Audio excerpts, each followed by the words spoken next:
Yeah, what's your thoughts about him? I've watched his audiobook multiple times, yeah. Very, very, very outstanding, yeah.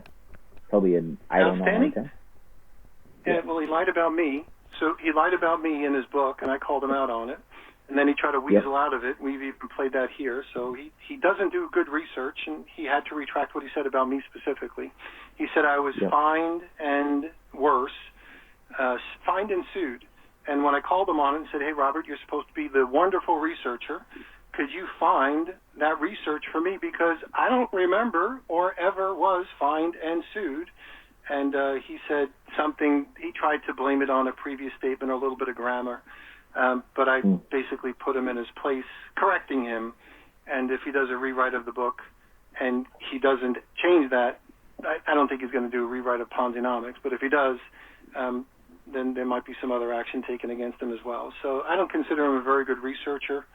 I think he's got a couple of good arguments, and his endless chain is basically identifying him as ridiculous when it comes to that argument. He makes other good arguments, but that argument, the 5 by 5 by 5, as echoed by Always Stupid, is one of those things that just really takes his argument and, in my opinion, puts him just into the irrelevance portion. And the only reason why he's where he is because somebody called him up and said, hey, I understand you're a guru or an expert, and that launched his career. So based on some reporters saying that he's a guru, that's how he launched his career. So we don't hold Robert Fitzpatrick in high regard as you do. I think you're letting your personal grievance get in the way of your judgment there. There's no doubt in a lot of his research is very, very thorough, and he does make a lot of good points. I appreciate that you've had a personal grievance with him, and you feel that he's done the wrong thing by you. We've had him on a radio show. We've had him on a radio show. I met him in person at a trial. So, so Robert and I called him when his website wasn't working. So I like Robert Fitzpatrick, but I don't like his arguments. Some of them are just bad. And in regard to me specifically, those were wrong. So he was corrected. You say that, but hang on. I was on the radio with you one day when you were literally swearing about him. So you do. I think it's wrong to say you like him. Remember that episode where you were swearing and you were quite. You made it very clear that you didn't like Robert Fitzpatrick that day. I don't like what he said about. I don't remember that one. I don't like what he said about me. But let's kind of clarify. High-profile MLM stalwarts testified or were cited for their professional contributions to Zeek, for their industry activities on behalf of Zeek, of the type they provided to many other MLMs. Several were sued and fined. Among them were leads generator and trainer Peter Mingils and the ubiquitous MLM promoter Troy Dooley. High-profile MLM stalwart. So that was the part of the book and the audiobook, using his audiobook where he basically gave false information, which I had him correct, by the way. Yep. I think we're getting too caught up in that. So am I correct in saying your guys' problem with Fitzpatrick is you feel like he doesn't give the tool scam enough time? No, that's not the issue at all. I think he makes false arguments. He basically false profits himself with the endless chain. The endless chain is the stupidest argument. It's the stupidest argument. It's the stupidest argument. It deflates everything. The endless chain is never going to happen because no one's ever going. No more than a fraction of a percentage is ever going to join Amway because it's a scam. But if they did, if everybody joined, you would run out of people. It wouldn't happen because there aren't that many people who are that silly to join Amway all the time. It's hypothetical data masturbation. And maybe guys like Marco like to masturbate. But the reality is that all these guys that do this data masturbation, 5 that get 5, that get 5, that get 5, that get 5, to get 5, don't understand the way businesses work. So it identifies that they don't know what they're talking about. Now, the 18-year-old kid thinks it is possible to get 5, then get 5, then get 5. That's why it's a problem. That's why it needs to be explained to them to know, even if it does work exactly as you think it's going to work, it won't. But say it does. If you can get 5 to get 5 to get 5 to get 5, this is the problem with that. So there's problem number 1 is that you're not going to get 5 who are going to get 5 who are going to get 5. Problem number 2 is that if you did do that, it's mathematically impossible. So let's use your first point. Your first point is valid because most people don't. So most people don't, which is basically saying, listen, using a false hypothetical, it makes no sense. This is not the way it works. So anybody promoting MLM math that way is promoting it wrong. And Scott and I have said when MLM has been right. That. The 18-year-old doesn't understand that. That's why it's important. Maybe a stupid 18-year-old does, and they probably need to be protected in other ways. But the reality is that anybody that's paying attention, and there's a lot of gullible people out there. So if you're using gullible MLM math and you're following it, that's wrong. That's what we complain about. Using Robert Fitzpatrick, you're going to run out of people because it works. When 5 who get 5 who get 5 who get 5 shows you that you just don't get it. Like, this is a false argument. It's not just that one. It was in front of a judge in the Geromar case, GER-RO-MAR. If you Google that name, Geromar and FTC, you'll find a judge that was totally ridiculing the FTC attorneys for bringing this 5x5x5 argument into his court. And he just hammered them. He said, this is ridiculous. You guys bring in a math equation that has nothing to do with reality at all. So get out of here.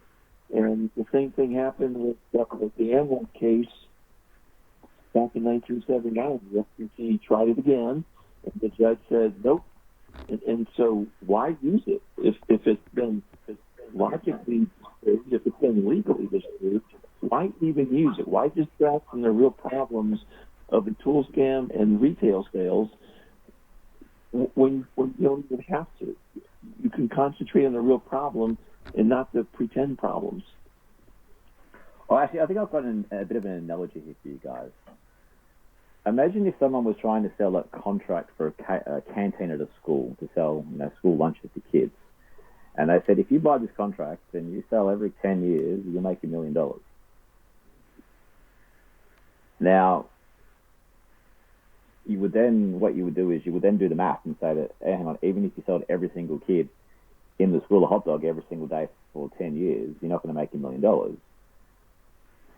The reason why you're doing that is to show that even if what they're saying happened, even if it went perfectly, it's still going to fail. So that's the point. That's the reason why you show the math problem with the 5x5x5. That even if it's not going to happen, but let's say it did, even if it worked perfectly, even if the 18-year-old kid went and got 5, he got 5, he got 5, and then his friend got 5, he got 5, he got 5, it's mathematically impossible. So yeah, so it's completely valid what Fitzpatrick's saying in the 5x5. Well, your argument doesn't work. Your argument doesn't work because the way your argument would work is if you didn't have 1 million hot dogs. Like if you didn't have 1 million hot dogs, then your argument would be more valid. But the math it might be real when it comes to selling hot dogs in a cafeteria, but the reality is you don't have enough hot dogs.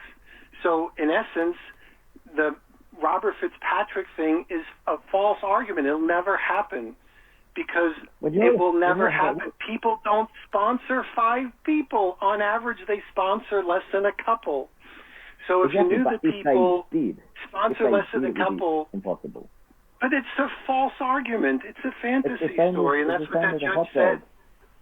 It's the same with the hot dogs. If you get the school catering contract, you're not going to sell a hot dog to every single kid that goes there every single day for 10 years. It's impossible. But let's just say, for argument's sake, it did happen. You still wouldn't make $1 million.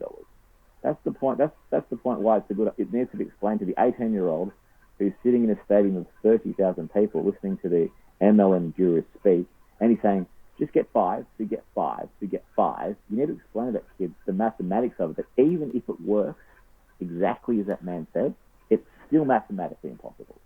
So we all know that they're not going to find 5 to find 5 to find 5, and they're going to find 5 to find 5 to find 5, but the kid doesn't know that. So there's 2 reasons why it's stupid what the juror is saying. The first is that it's impossible to sponsor 5 by 5 by 5.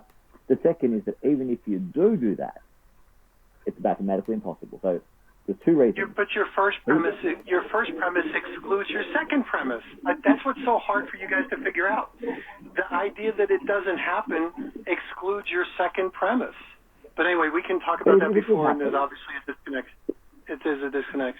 So go ahead. So do you have any other interesting points? I like the point you brought up about Kiyosaki and books, and the idea that MLMers buy a lot of books. So do you have any other good points, Glenn? I think I was talking with Scott yesterday about Tim Sales. I'm pretty sure he's done like a takedown video of Scott.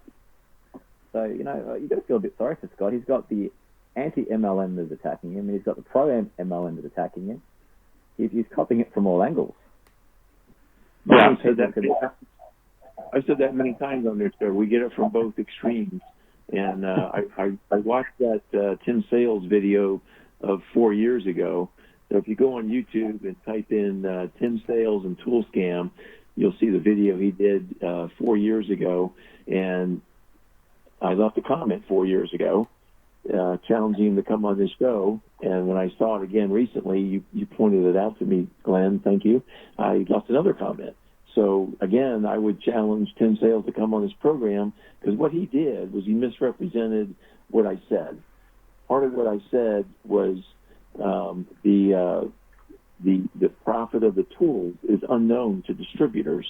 And the way that Tim Sales put it across was the cost of the tools is unknown to distributors. And then he tried to make the point that everything costs money, but we did not address the point. The point is the tools are going to cost money because everything costs money. The question is how much profit is built into that cost. And he didn't touch on that. And he's a very dishonest scam artist as far as I'm concerned. And he's a coward, too. I mean, he was in Special Forces in the Navy, but he's a yellow-bellied coward. And I would still want him to be on this show, because there's only one person on earth I don't want on the show, and you know who that is. But I don't think Tim Sales is ever going to be here, because he's just a coward, and he's misrepresenting what I said completely. No, this is crazy, though. You're running a show about MLMs, and you don't want the world's number one MLM debunker to come on your show. That would be like saying, I'm a basketball commentator. I'll interview any basketballer on the planet except for Michael Jordan. That would be crazy. Imagine a basketball commentator coming out saying, I'll interview anybody, but I'm not going to interview Michael Jordan. Are you equating Michael Jordan to Marco? In MLM debunking terms, yeah. You really have bad judgment. You really have bad judgment, Glenn. Okay, so Scott, did you want to bring up any other things with Glenn? We're going to run out of time, and we're approaching that period of time right now. Question for Glenn. When these companies change, like Rodan and Field and Beachbody, they change from MLM to direct selling, like I described earlier in the show. Do you consider that to be a legitimate business? When they go from MLM to direct selling? Yes. Yeah, direct selling there's nothing wrong with direct selling. If people want to go door to door and try and sell products, that's fine. The only problem is I haven't had a person come to my door in over a decade. So I don't think it's a very good speak of direct selling is not door to door. That's not the only way you do it. In fact, it's much more common these days to leverage the internet and technology and social media and do it online. So this door to door thing, that's another Robert Fitzpatrick fallacy.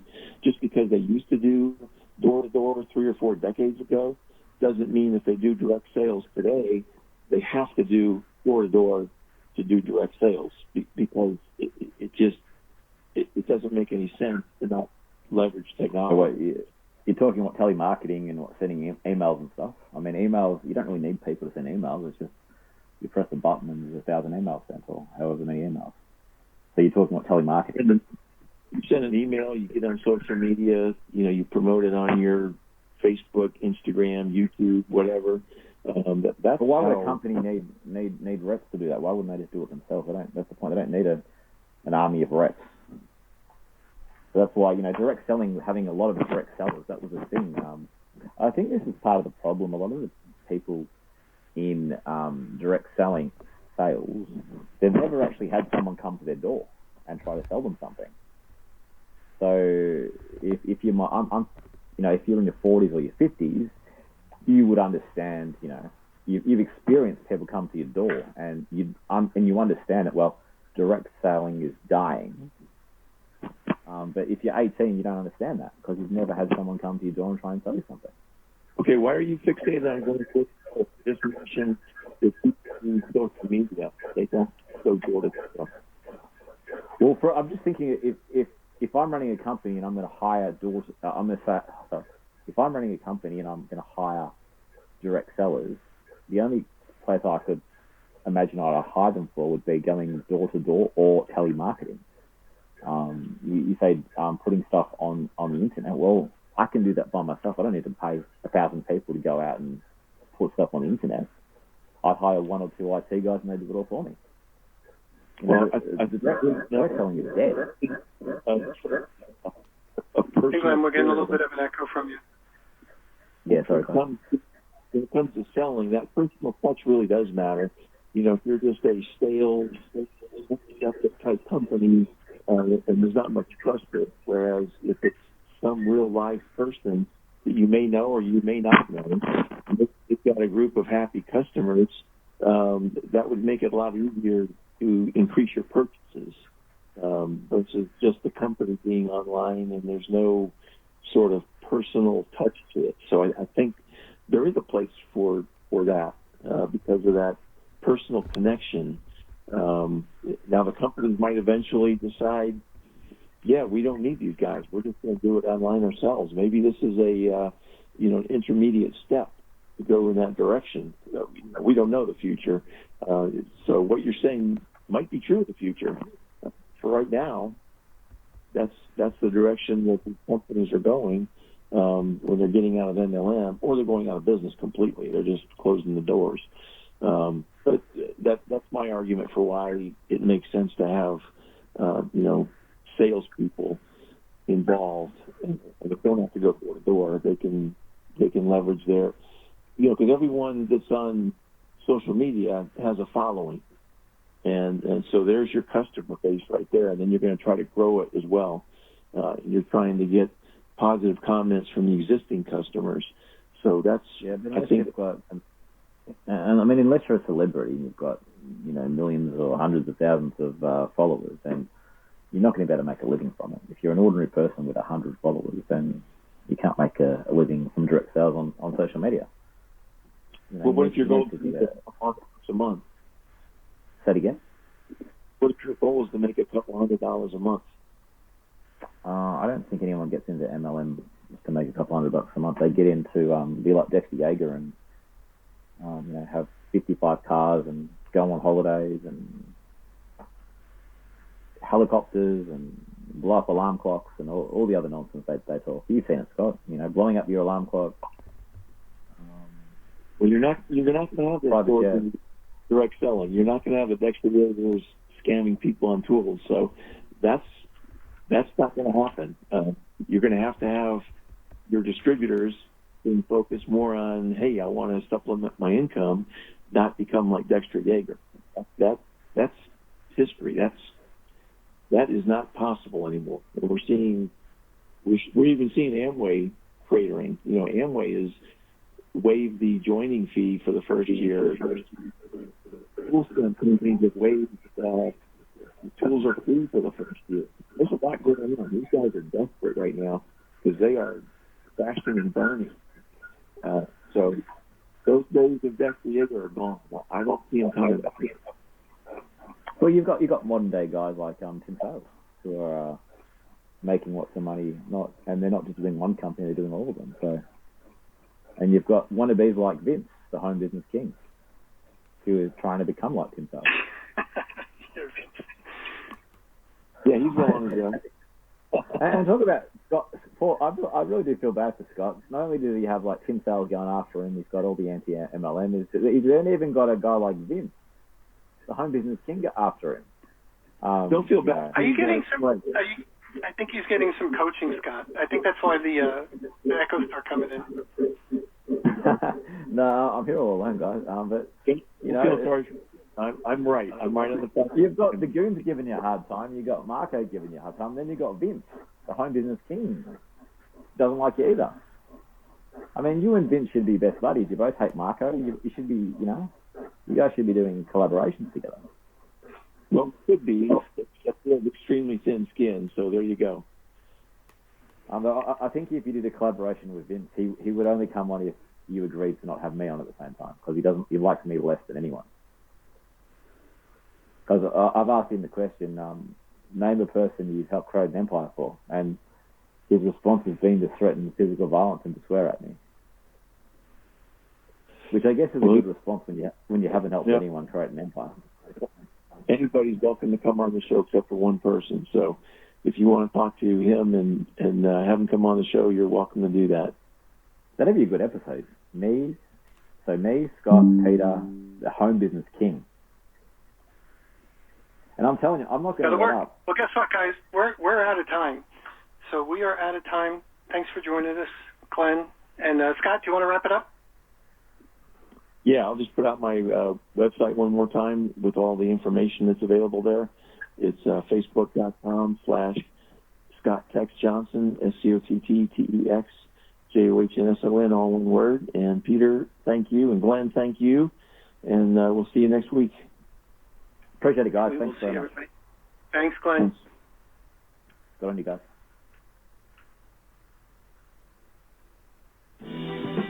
You've been listening to Building Fortunes Radio on buildingfortunesradio.com.